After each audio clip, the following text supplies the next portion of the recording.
Hadirin yang semoga Allah muliakan,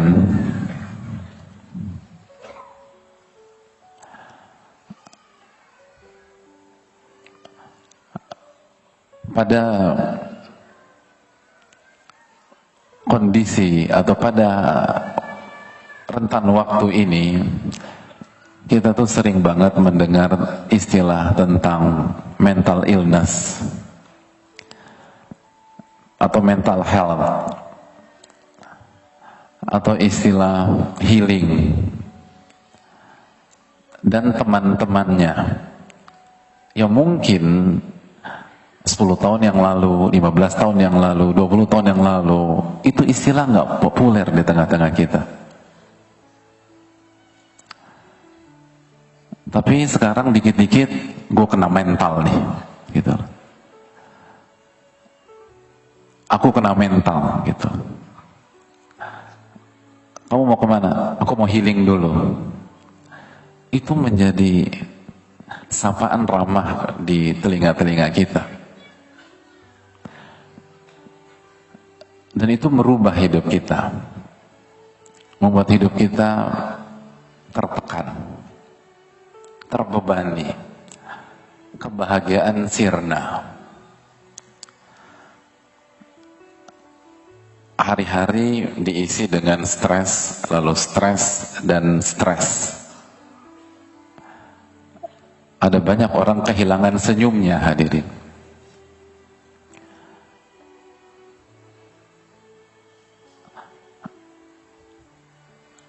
Kehilangan kebahagiaannya, kehilangan ketenangan.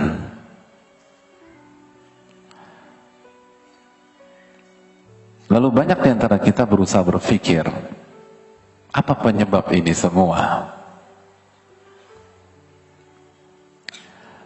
Lalu seringkali yang menjadi kesimpulan adalah karena kita sedang banyak masalah.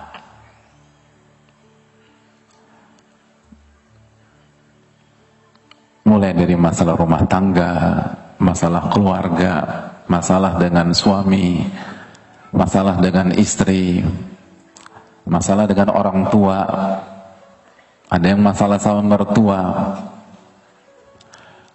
Mungkin rumah tangga nggak ada masalah, tapi kena masalah dalam bisnisnya atau dalam kerjaan. Ada orang punya masalah sama bosnya, yang bos punya masalah sama karyawannya, orangnya pada malas, nyebelin, nggak bisa diatur. Yang karyawan punya masalah sama atasannya, bosi banget, arogan, mau menang sendiri. Dan itu yang menjadi alasan banyak kita punya masalah kehidupan dan ternyata kena mental dan mengidap mental illness.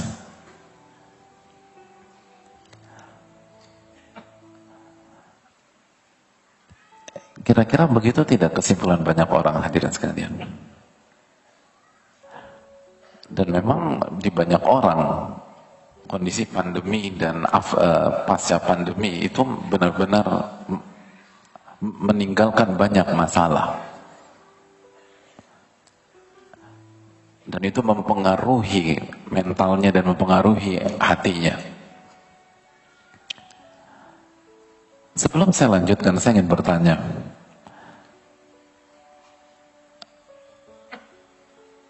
siapa di antara hadirin sekalian yang nggak punya masalah di sini? Angkat tangan. Yang nggak punya masalah. Yang masalah hidupnya dari lahir sampai hari ini cuma satu. Gitu. Angkat. 2, 3, 10.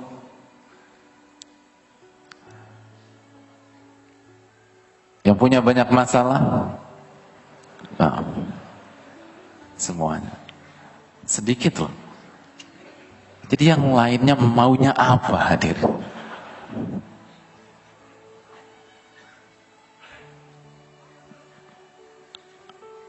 Hadirin yang Allah muliakan, tanpa jamaah mengangkat tangan, saya sudah bisa menebak dan saya sudah simpulkan. Karena dari begitu saya datang tadi, saya langsung monitor dari sudut kanan tengah screening, dan saya mendapati wajah-wajah di depan sini wajah-wajah banyak masalah semua. Benar. Dan tadi tuh serius banget hadirin. Sebelum saya bertanya kan nggak ada senyum di hadapan itu. Kayak beban hidupnya berat. Gitu. Benar nggak hadirin sekalian? Ini muka-muka banyak masalah kan? Oke, yang baper siapa yang baper? Pintu keluarnya ada di sana hadirin. Nggak usah baper. Karena yang di hadapan hadirin sekalian, ini pun muka banyak masalah. Kelihatan kan? Enggak. Ini muka banyak masalah. Karena yang membuat orang hancur bukan masalah hadirin sekalian.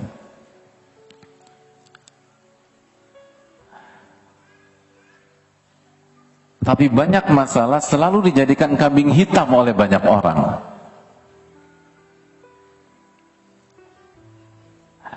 Jadi nggak usah minder, punya muka banyak masalah, tenang aja. Ada yang ngangguk-ngangguk penuh harapan. Ternyata masih ada harapan Pak Ustadz. Masih, insya Allah. Kenapa demikian? Saya mau tanya sama kalian sekalian. Siapa orang yang masalahnya paling berat dan paling banyak?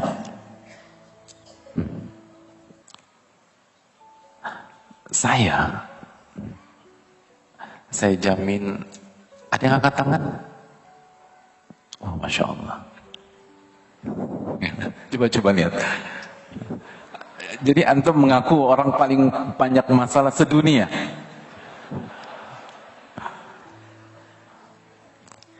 Hadirin, saya jamin tidak ada dalam masjid ini. Karena orang yang paling berat masalahnya dan orang yang paling banyak masalahnya adalah Nabi kita sallallahu alaihi wasallam bersabda, asyaddun nasi bala'an al-anbiya. Orang yang paling berat ujian dan masalahnya adalah para nabi. Para nabi. Thumma salihun. Lalu orang-orang soleh. Thummal amthal fal amthal. Lalu yang kesalehannya di grade berikutnya, lalu di grade berikutnya, di level berikutnya, lalu di level berikutnya. Maka kita bisa buat kesimpulan sederhana, orang yang paling berat masalah hidupnya adalah para anbiya, para rasul. Jadi punya banyak masalah itu positif atau negatif hadirin? Masya Allah. Mulai terangkat moral kita ya. Ternyata positif. Sudah bingung Pak Ustadz kita. Ke masjid ini aja halu tadi. Saya nggak sengaja ke sini. Mungkin. Tapi apa? Dan dalam hadis Nabi SAW beliau juga bersabda, wa yubtalal mar'u ala hasabi dinihi. Dan seseorang itu diuji, diberikan masalah, diberikan cobaan sesuai dengan kadar agamanya. Jika agamanya tinggi kualitasnya, maka ujian dan masalahnya pun tinggi dan berat.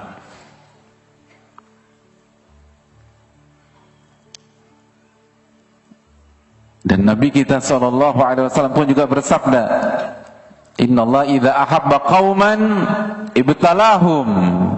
Sesungguhnya Allah Subhanahu wa taala kalau mencintai sebuah kaum, maka Allah akan uji kaum tersebut. Allah akan kasih masalah untuk kaum itu.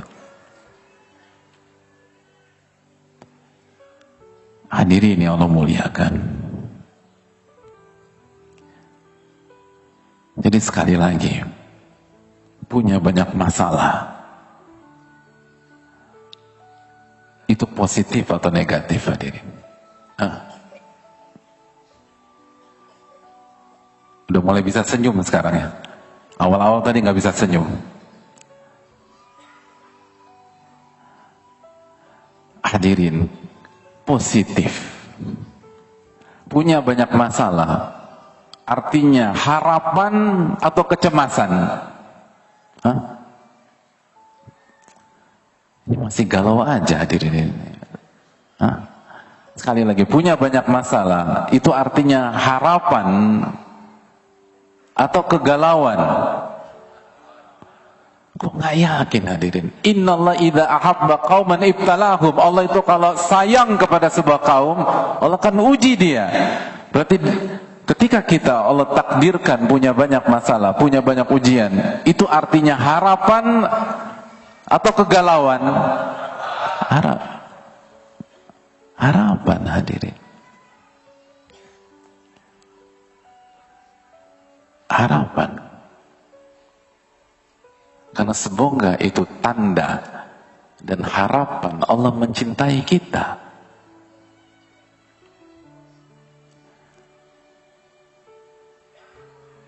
Dan masalah serta ujian tidak bisa dipisahkan dengan kehidupan.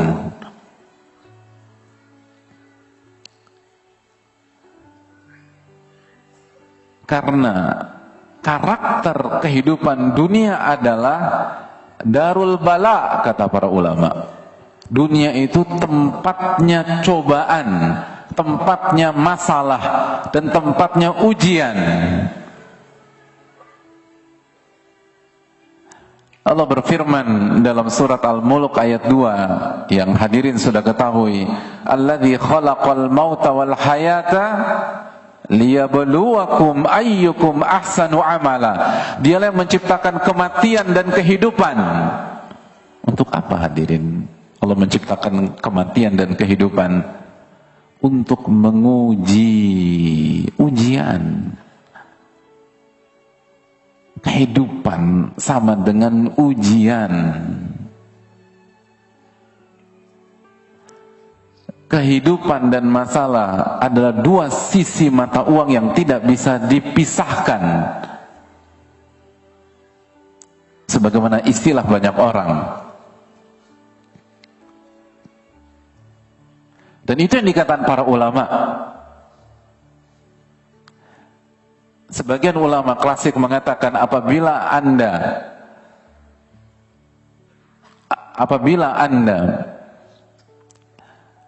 masih diberikan kesempatan hidup, berarti Anda masih diuji oleh Allah Subhanahu wa taala.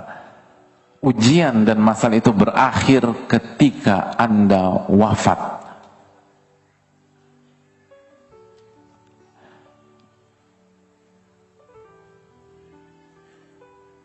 Makanya hadirin sekalian, kalau ada teman kita, doain kita. Gua doain semoga ini ujian lo yang terakhir. Mulai besok lo gak akan dapat masalah hidup lagi. Jangan diaminin. Itu artinya dia doain besok kita mati. Amin, amin. Lo emang BFF gua bro. Ini orang nyumpain Anda mati. Ada masalah sama Anda itu orang. Mungkin hasad, mungkin benci.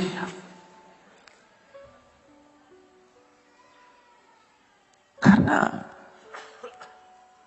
ujian itu berakhir setelah ujian kehidupan dunia berakhir ketika kita wafat.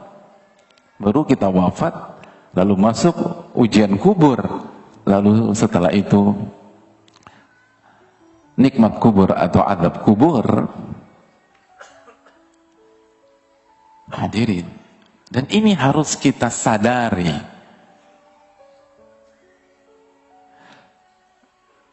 Karena kata para ulama,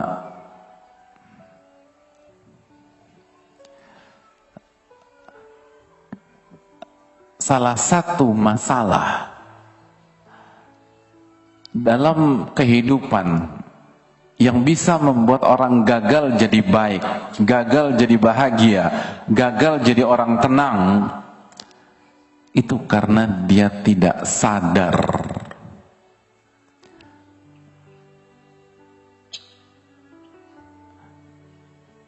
dalam Madarijus Salikin, Al-Imam Ibnu Qayyim rahimahullah mengatakan, dan para ulama mengatakan bahwa langkah pertama untuk berubah itu yaqadhah, sadar.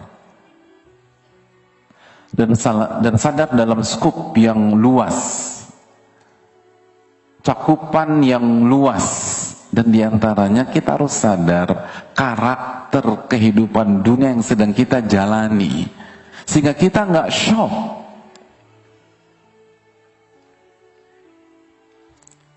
sehingga kita nggak kaget ketika kita ingin umrah atau ingin haji.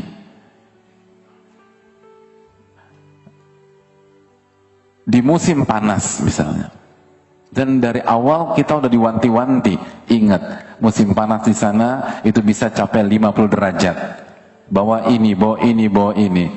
Maka begitu sampai sana kita nggak akan shock insya Allah, walaupun kepanasan. Atau ingin umroh musim dingin, dikasih tahu juga hati-hati musim dingin, dingin banget. Itu bisa di bawah 10 derajat di Madinah khususnya. Maka persiapkan mantel, sweater, jaket dan lain sebagainya. Maka begitu kita masuk ke kota Nabi SAW, kita nggak akan shock. Kita harus sadar dulu apa yang akan kita hadapi. Kehidupannya seperti ini, hadirin sekalian.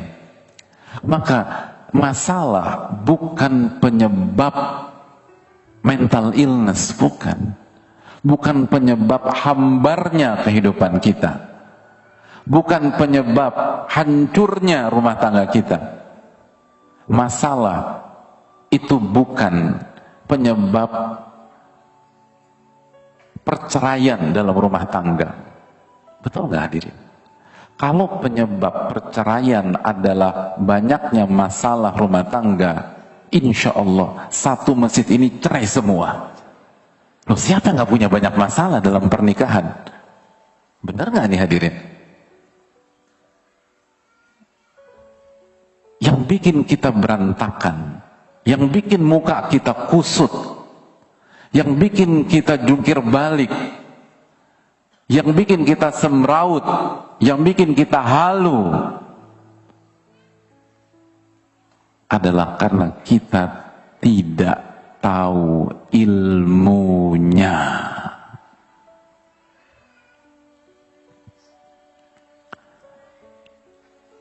Karena kita tidak tahu ilmunya. Bukan karena berat atau ringannya masalah tersebut, tapi karena kita tidak tahu ilmu. Kita hidup tanpa ilmu.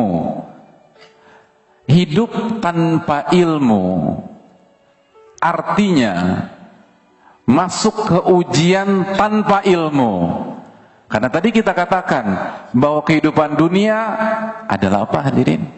Darul bala, tempatnya ujian dan cobaan. Jadi analogi sederhana, orang yang tidak mau belajar dalam kehidupannya, nggak mau datang ke kajian dalam kehidupannya, itu sama saja ikut ujian fisika, nggak belajar sama sekali. Gimana bisa sukses? Nggak mungkin berhasil. Kita akan gagal. Ujian akuntansi nggak pernah buka buku.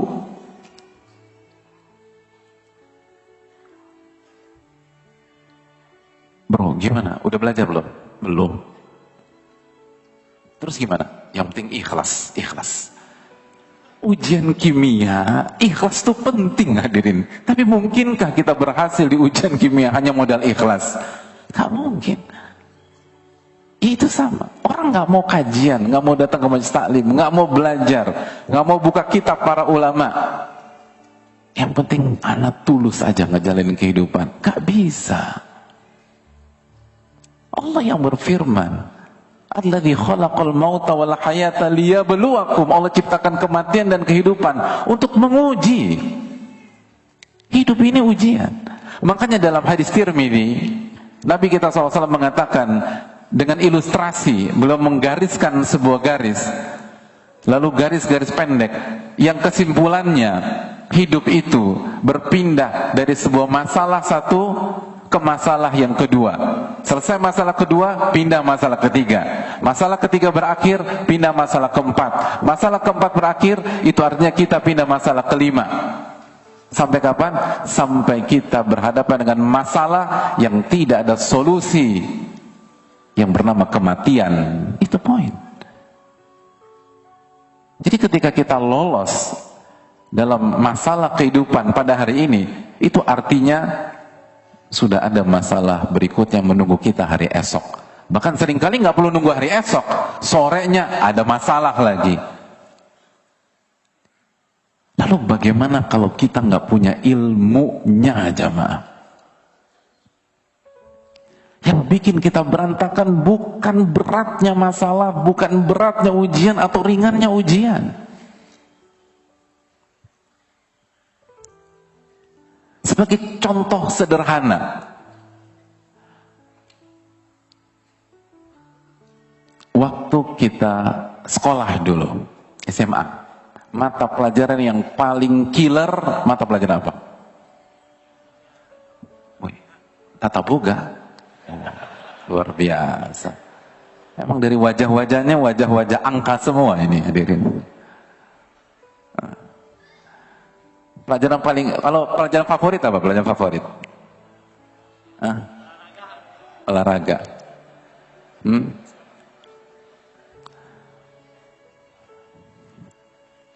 Dulu waktu kita sekolah dulu, tapi ini jangan ditiru ya, jangan ditiru. Itu pelajaran paling favorit kita, fisika. Kalau kosong. Kimia, kalau kosong. Matematika kalau kosong. Tapi kalau begitu gurunya hadir, banyak istighfar kita ini. Bukan karena guru dan mata pelajarannya, tapi kitanya yang lalai dalam belajar. Yang killer apa sih? Fisika, kimia. Contoh sederhana, apabila kita akan ujian kimia, susah dan gurunya killer gitu. Tibalah hari ujian dan gurunya saking killernya itu kasih soal cuman satu gitu. Jadi udah dead or life dah. Kalau nggak 100, 0 udah gitu. Cuman satu. Dan ketika kita buka lembaran ujiannya, ternyata itu ujian paling sulit sedunia selama kita hidup di dunia yang fana ini. Gitu. Nggak ada ujian lebih susah dari itu. Namun ternyata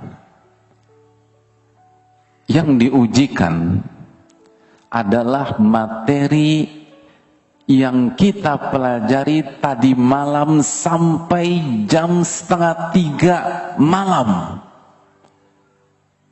Walaupun mulainya jam 2 gitu.